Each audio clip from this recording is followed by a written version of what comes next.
is the Toward a New World podcast with your host, Corinna Stoffel. As a space for all things regarding the global collective transition we are in, we have conversations about transition, separation, and connection regarding oneself, others, and the earth. The aim is to educate, empower, and inspire. Hello and welcome. Here we are again, Thursday. And today's theme is Nature is Talking to Us. It sort of grew out of an interesting experience I had this past weekend while working in the yard. I don't spray because I really do not like glyphosate, which is water soluble and therefore, in the meantime, not just in the soil, it's in the water, it's in the air. We are surrounded by glyphosate, and glyphosate really is not the kindest thing. I mean, it's a weed killer. It kills, and it kills more than just wheat. It kills the soil. And from what I know, we have about, with the chemical farming that we do, about 60 harvests left, which is not a lot if I look at the world.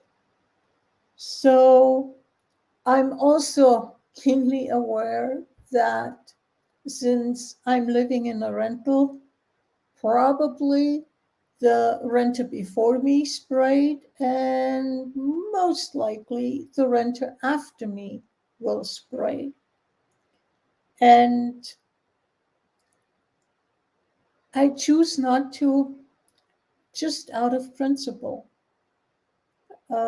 Certain areas, I'm stubborn. Let's put it that way. And so I have to weed. And weeding in that circumstances is basically a Sisyphus work. I mean, you weed, you have a week or two max, and then you need to weed again because something else has grown. And I'm willing to do it because, as I said, there are certain principles that are just really high for me.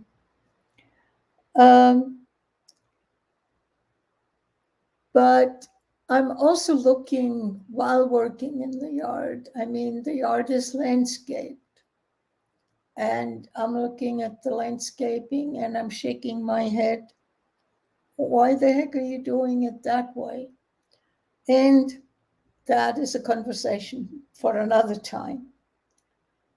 So I noticed, having a lot of gravel, I noticed that the gravel was sort of cooler where there was denser wheat growth.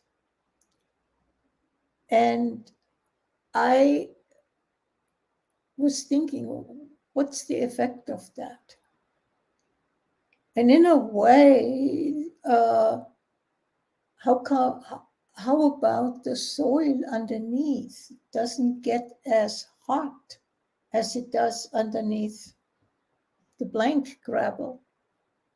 Could that be a benefit and of stuff growing? And I have no answer for that. I'm just entertaining it. I'm also looking at the word or the label weed. Who are we to decide this plant is a weed and that plant is not a weed? I mean, it's arbitrary decision. What are we basing it on? And I remember somebody talking to me and said, "You have way too many dandelions in your lawn." And I said, "Oh God, do you know, my grandmother knew that dandelions are good. She talked about harvesting dandelion leaves to add to the salad. Look, if you look it up, Google it, you may find that dandelions are actually, especially the leaves, are actually incredibly nutritious. They have a lot of vitamins, the A, B, C, D. I was chuckling when I read that. I said, oh, we have the ABC. There's iron, zinc, potassium in the leaves. You can add the leaves to a salad. You can put it on a sandwich. And we label that weed for what reason? Have we become so disconnected from nature that, okay, 3 generations, my grandmother talked about it. Now let's say 4 generations, because she probably got it from her mother, that we've lost so much knowledge and awareness. But independently of that, who makes us so powerful that we say, or imagine we're so powerful that we say, oh, you're a weed, you have no right to live. You have no right to live, to be alive. And you're not a weed. You can live. Where else do we see this in society? Maybe not as starkly, but indirectly. You can see it in a lot of places where we do that kind of judgment. And then to the experience that I had after working in the sun for about around 2 hours, I sat down and just was present with my environment.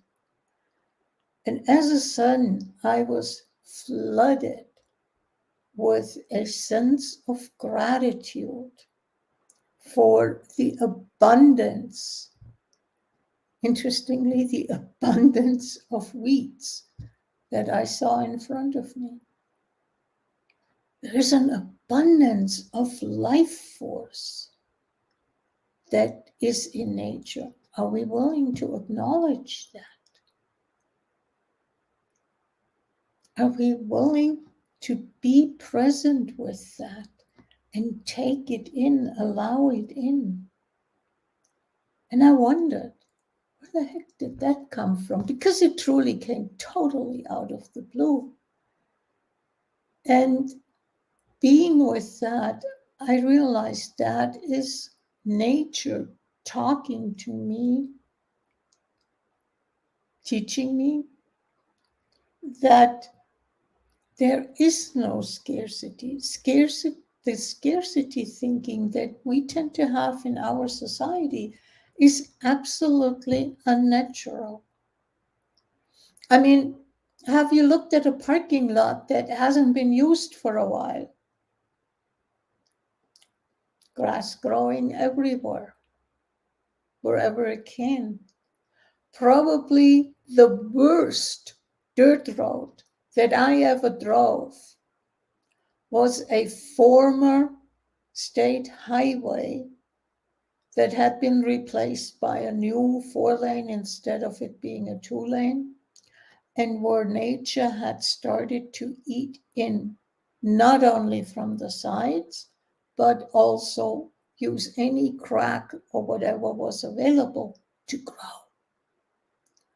Life is abundant. Are we valuing life enough? And I really sat with that question. Am I valuing life enough? Do I have that sense of abundance in my life.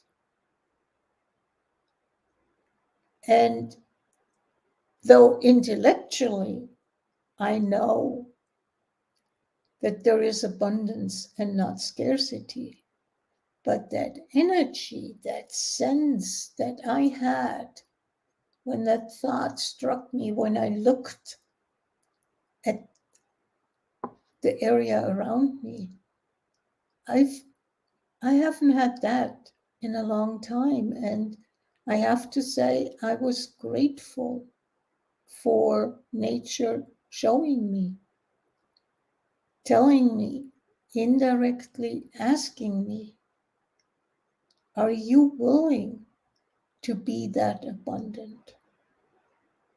Am I willing to be that abundant? Think about that. How does that land in your space? Being abundant. And what is this whole thing with scarcity about? I mean, scarcity with everything that is going on currently is quite a bit permeating our society, our culture, people. And how did we get from the abundance that indigenous peoples are aware of to that scarcity? And saying that, I remember that in school, I was taught that the hunter-gatherers had to labor all day long in order to ensure their survival. But that's not true. They had to work for a few hours, and then it was community cooking, storytelling, being with each other. It didn't take all day to gather what they needed for that day. They knew where to go, what to find, where to find what they needed. They were intimately familiar with the landscape. And so I'm wondering what's the agenda behind that whole scarcity teaching that we get. Oh, we're going to run out of money. There's this problem and that problem. We're not going to have enough. There are going to be food shortages. And what's going on?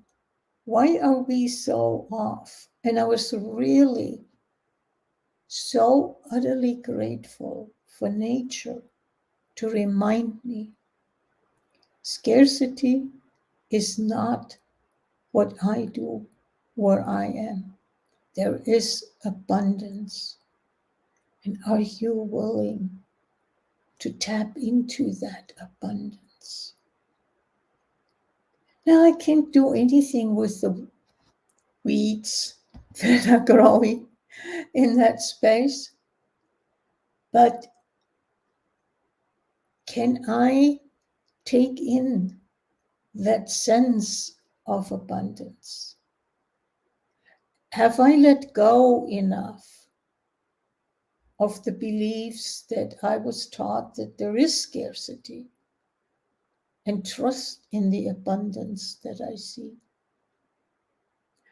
Is it the fact that I don't have that fixed belief system in scarcity that even allowed me to perceive the abundance and have that gratitude?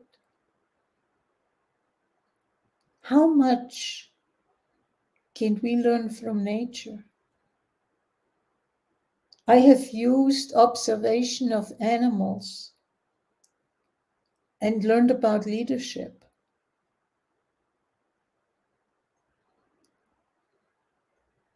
I have experienced the connection to animals